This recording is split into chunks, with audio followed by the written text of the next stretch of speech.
Hello, hello. Donc là, c'est la partie 2. Oui, j'ai revu mon décor. En fait, là, j'étais en train de... Déjà, c'était pas sûr qu'il y ait une partie 2, mais on va la faire. Parce qu'en fait, j'étais en train de demander au Saint-Esprit, mais qu'est-ce que tu veux dire aussi à ton peuple? Et tout d'un coup, waouh, je me suis souvenu en fait de ce que je voulais partager avec vous. En fait, vous savez, on peut être enfant de Dieu, on peut aussi avoir des combats. On peut aussi avoir besoin de délivrance. C'est aussi réel, c'est pas un mythe, c'est réel. Et en fait, ce que j'avais à cœur de dire à une personne, à un frère, à une sœur, c'est ok, tu vis des combats, mais continue, ne lâche pas, continue, prie, cherche Dieu, jeûne, loue-le, avance, le peu que tu sais faire, le peu que tu sois en capacité encore de faire, fais-le, parce que assurément Dieu est avec toi, assurément l'Éternel est avec toi, et il y a ce jour qui va arriver, le grand jour de ta délivrance totale. Ça va arriver. Et ça, c'est un message d'encouragement. Parce que parfois, on peut vivre des choses tellement abusées. On se dit, mais parfois, on peut se dire, hein, mais sinon, je suis ton enfant, pourquoi est-ce que je vis ça? C'est pas normal, en fait. C'est pas normal. Mais derrière ce genre de combat, il y a la gloire de Dieu qui va se manifester. Et j'ai envie de vous dire, si on n'avait jamais eu de problème, comment est-ce qu'on pourrait témoigner? Quand on vient nous voir pour nous dire, vas-y ma soeur, et tu regardes ce que je traverse, tout, je sais pas quoi faire, je suis coincée, je suis bloquée, j'ai l'impression que Dieu m'a abandonnée, j'ai l'impression que Dieu n'entend pas mes prières. Ah si, Dieu entend tes prières.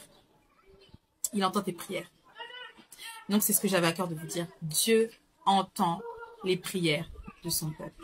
Et il y a un jour où Dieu se lève avec puissance et gloire et majesté, où il vient dire à la tempête, silence.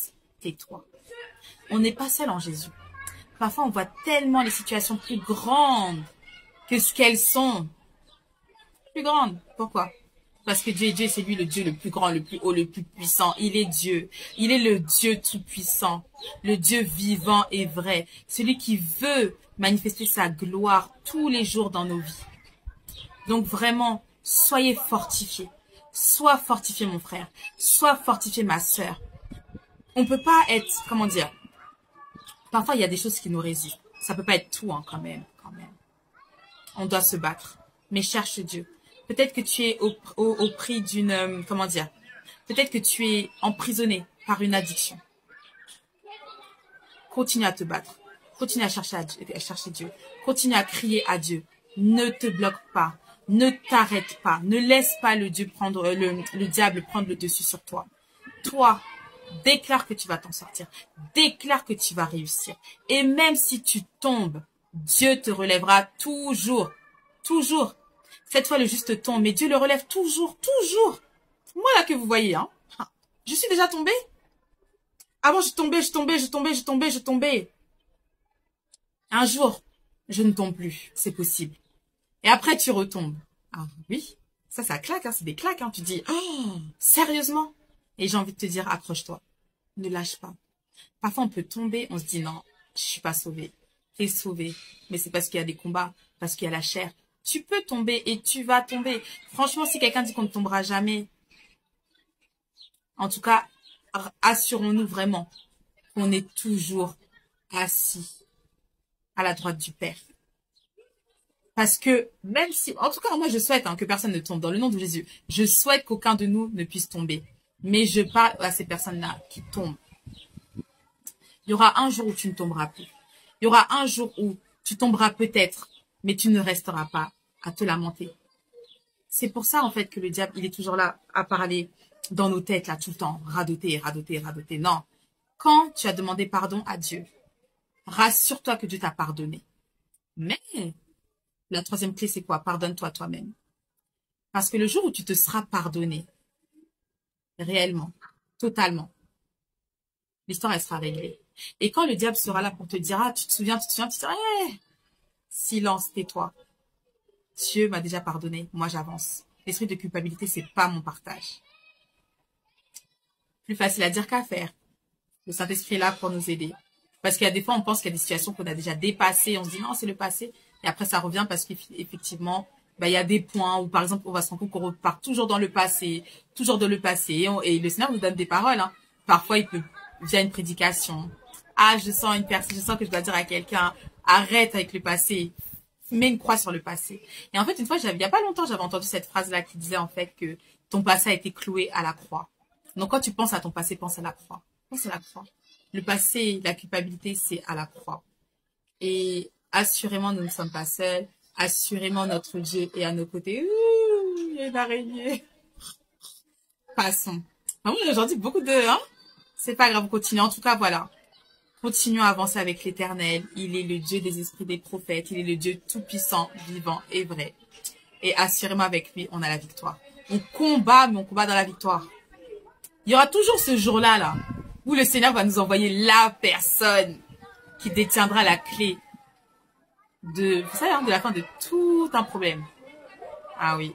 Parfois, on peut chercher sa délivrance partout. Tu l'as pas. Mais il y a un jour, et je prie que ce jour-là arrive dans vos vies, où ce jour arrive. Et on peut seulement dire, Hosanna, Dieu m'a visité. Donc, je prie que tu puisses avoir ta visitation divine et glorieuse de l'Éternel. Que tu comprennes que tu n'es pas un enfant bâtard. Non, nous, on est des enfants adoptés. On est des enfants de Dieu.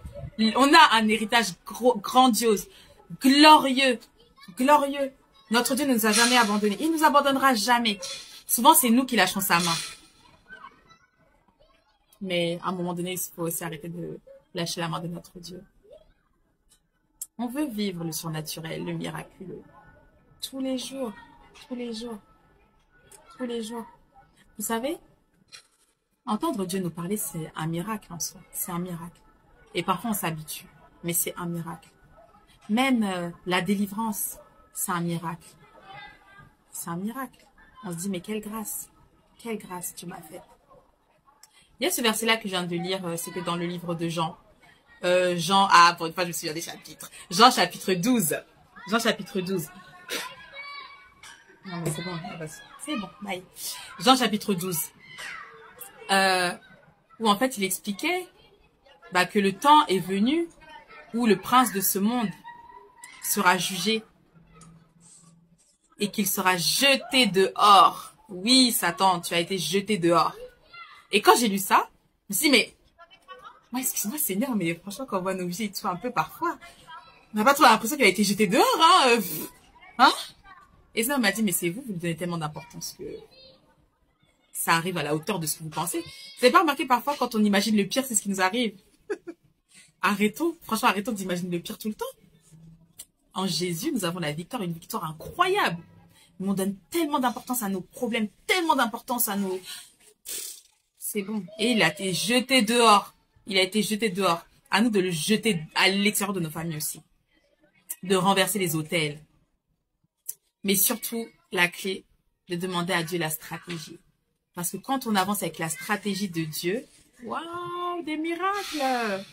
Des miracles. À un moment donné, je priais pour mon frère. Et le Seigneur m'avait donné la stratégie. Je priais. Et un jour, vous savez, je sens que la porte, elle est ouverte. Je dis, ouais, sérieux? Et je demande à une personne son numéro de téléphone. Et vous savez, parfois, on n'a pas besoin de parler, comme je vous disais, la peur, là. Quand nos ennemis, on arrive à ressentir leur peur. Et genre, quand je demandais son numéro, j'ai senti la colère de la personne qui m'a donné le numéro, mais qui pouvait pas résister. Quand j'ai parlé à mon frère, on a repris, je lui parlais. Et franchement, c'était incroyable. Il a appris, comme ma mère elle disait avant, il a appris. Témoignage sur témoignage, témoignage sur témoignage, témoignage sur témoignage, témoignage sur témoignage. Pendant que je lui parlais, je me faisais attaquer. Je me sentais défaillir. Je priais en langue, je sentais que j'allais m'évanouir. Quel combat! Jusqu'au jour où il a donné sa vie à Christ. Et j'avoue, hein, ils ont dit quoi? Ils ont dit, comme si je sentais, hein, voilà. Et après, du coup, tu sens que toutes les portes sont fermées. Fermez les portes. Faut les fermer. Comme ça, on verra qui est le Dieu vivant et vrai que nous servons. Prie pour les membres de ta famille, mais prie bien. Prie bien. Demande à Dieu quelle personne tu veux. Quand il va te donner là, le nom, lâche pas. En fait, je priais à un moment donné, je crois même tous les samedis, hein. Tous les samedis. Vous imaginez un peu? Je priais tous les jours. Non. À un moment donné, c'était un peu genre tous les samedis, j'avais ma liste de sujets de prière. Et cette liste-là, c'est bon, c'est coché. Vous voyez un peu?